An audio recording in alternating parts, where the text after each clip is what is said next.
bu barışı destekliyoruz. Yalnız bu barışın İslami cemaatlerin, bu halk hep Müslümandır. Bu halkın da fikri ve düşüncelerini almalarını büyüklerimize rica ediyorum. Çünkü biz de bu barışın yıllarda bedel ödemiş insanlarız. Ve PKK'nın da bu halkla barışmasını candan ben istiyorum. Bunu bütün Müslümanlara ve bütün Türkiye'de başlarına ben tercihim böyle bir şeydir.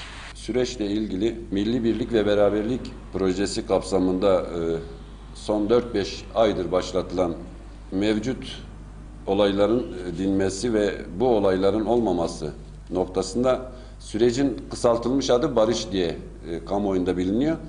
Şimdi tabii bölgemize geçen 2 gün zarfı içerisinde akil insan dedikleri bir grup kişilerden oluşan bir heyet geldi Muş'a.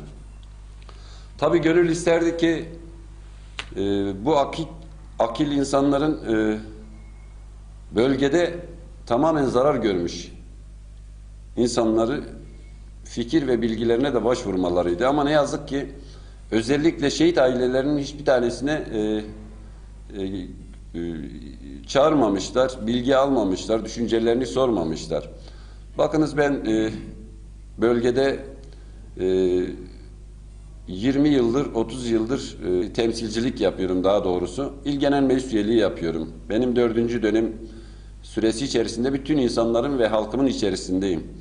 Halkımızın bu süreç içerisinde istek ve arzuları şudur. Benim örneğin öz ailemden 8 tane şehit vermişim. Bu verdiğim şehitlerin tamamen sivil vatandaş ve bu insanlar masumca vuruldu. Bu ülkede bedel ödeyen insanlar, Müslümanlar var. Şimdi bu insanlar geldiler, sivil kitle örgütleri adı altında sendikaları çağırmışlar. Şimdi bu bölgemizin aşiret önderleri var. Bu bölgemizde inançlı Müslümanlar var, saygın insanlar var. Peki ben şunu sormak istiyorum. Güzel de yani sadece gelmişler Altınova'da ne bileyim devlet tarafından yakılmış bir evi görmek istediler. Acaba o evde 3-4 tane insan, evet, çatışma esnasında evleri yanmış, insanlar, masum insanlar öldürülmüş. Buna karşıyız. Ama beri tarafta da bakınız söylediğim gibi benim ailemde 8 tane insan, masum insan şehit edildi bu dava uğruna. En azından bizim de fikirlerimizi almaları gerekiyordu. Tabii ki bu ateşin sönmesini isteriz. Biz bölge halkı olarak en büyük zararı biz halk görmüşüz. Ve barış olmasını tabii ki istiyoruz. Biz de barıştan yanayız. Barış kavramı çok güzel bir şeydir. Fakat adil bir şekilde barış olmasını istiyoruz. Bu PKK ile veyahut da devlet arasında gizli müzakereler olacak şekilde değil. Bize, halka, gerçek muhatabına sormaları lazım. Biz gerçek muhataplarıyız. En büyük zararı bizler görmüşüz, halkız. Ben de amcalarımı, dayılarımı, birçok akrabamı şehit vermişim bu uğurda. Ve diyorlar ki KCK tutukluları bırakılacak.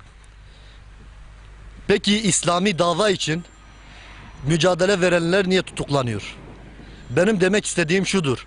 Eğer KCK davaları 30 bin kişiyi şehit eden insanlar bırakılıyorsa, insanın kanından beslenenler bırakılıyorsa, bence dini İslam uğruna canını, kendini feda edenler herkesten önce bırakılması lazım.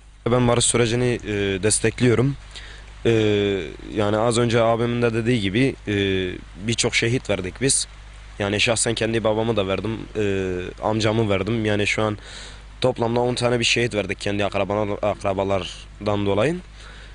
Peki bu barış sürecinde kiminle görüşülmesi gerektiği kanaatindesiniz? Yani şu an tamam, Cumhurbaşkanımız sağ olsunlar kendileri akıl insanlar seçmiştir. Ama bu akıl insanların kiminle görüştüklerine dahi yani hiçbir bilgimiz yok. Şu anda gelip şehit veren kişilerin yanında konuşmaktansa gidiyorlar ya 95 yıllarında PKK ile birlikte olan kişilerle görüşlerini alıyorlar. Ya da başka bir yani hiç alakası olmayan, devletle hiçbir alakası olmayan, yani devletle alakası olmuyor derken yani hiçbir bilgisi olmayan kişilerle danışıyorlar. Zaten gelip bize söyleseler zaten biz aynı onların söyledikleri cümleleri tekrardan onaylıyoruz. Buradaki bizim buradaki Müslüman kardeşlerimiz, Türk kardeşlerimiz tarihten şimdiye kadar çok sıkıntı çekmişler.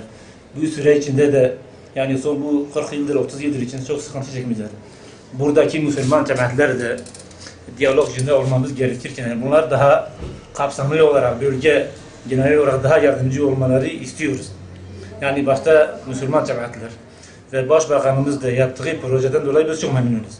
Halk olarak da üstünde düşen görevini yapması lazım. Devlet tabi şimdiye kadar devletten çok zulüm gördüler. İki taraf da halk olarak iki taraf arasında kalmış. Hem oradan ezilmiş. Ama başta Müslüman cemaatlerin katkısı daha fazla olacak. Çünkü çevreyi, İslamiyet'i, şeriatı bilenler, hak yolunu bilenler İslamiyettir. Müslüman kardeşlerimizdir. Her şey İslamiyettir.